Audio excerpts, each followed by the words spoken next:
The hidden city of Gondolin was one of the greatest and most powerful cities in Middle-earth during the First Age.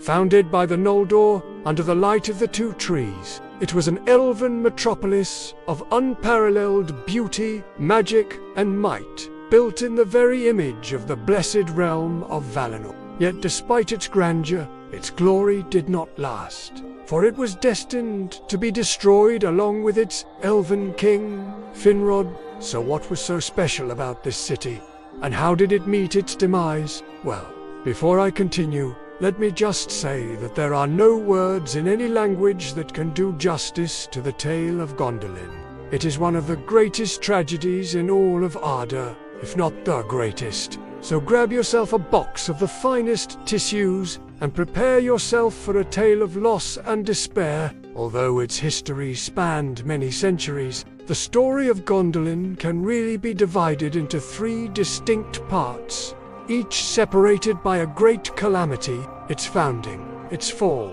and finally, its ruin.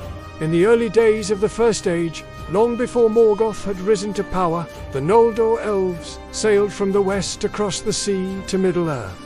There they built several great cities, including the hidden city of Gondolin, built deep within the Erdluin, or Blue Mountains, far away from the eyes of some. And Melkor Gondolin became a beacon of light and hope for the Noldor, second only to the great city of Tirion. In fact, it was said that only the people of Valinor surpassed the Gondolindrum in skill and craft. They were renowned throughout Middle-earth as master craftsmen, and their works were prized above all others. For several centuries, Gondolin prospered and grew until the year 456 of the First Age, when an earthquake shattered the foundations of the earth. This was the first calamity to befall Gondolin, but it was also its greatest blessing, for it led directly to the second chapter of the city's history. You see, the earthquake shook the foundations of the mountains, causing them to crumble and collapse.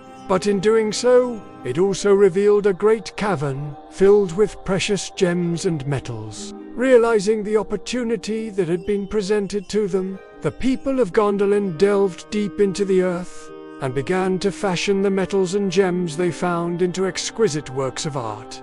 It was also around this time that the king's daughter, Celebrimbor, was born, an event which would have dire consequences for the fate of the city. See, when Idril grew up, she fell in love with a human prince named Bregor, son of the king of the Men of the Hills. Now, interracial marriage was forbidden in Gondolin, and so the two lovers kept their relationship secret. However, one day their tryst was discovered by a jealous and vindictive mayor, who reported it to the king. As punishment, Finrod banished Bregor from the city and imprisoned Idril in the dungeons beneath the city. Soon afterwards, both the king and the mayor passed away, and upon their deaths, Idril's brother, Aragorn, ascended to the throne. Although he was a kind and gentle soul, Aragorn was deeply troubled by his sister's imprisonment, and so he went down to the caverns beneath the city to speak with her. There he fell in love with Idril, and eventually the siblings freed her and fled Gondolin together.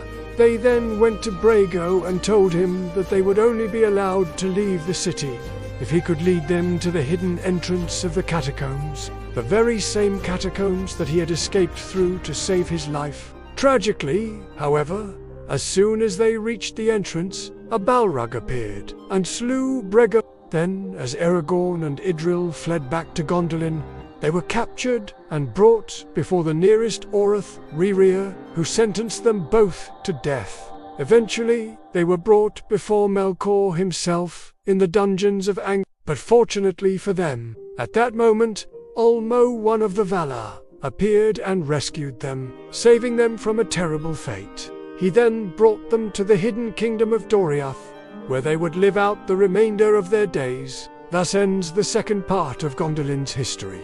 Its population had dwindled due to the great earthquake, and now the city's greatest and mightiest were being taken away, leaving it weak and undefended. Yet there was one more great calamity yet to befall it.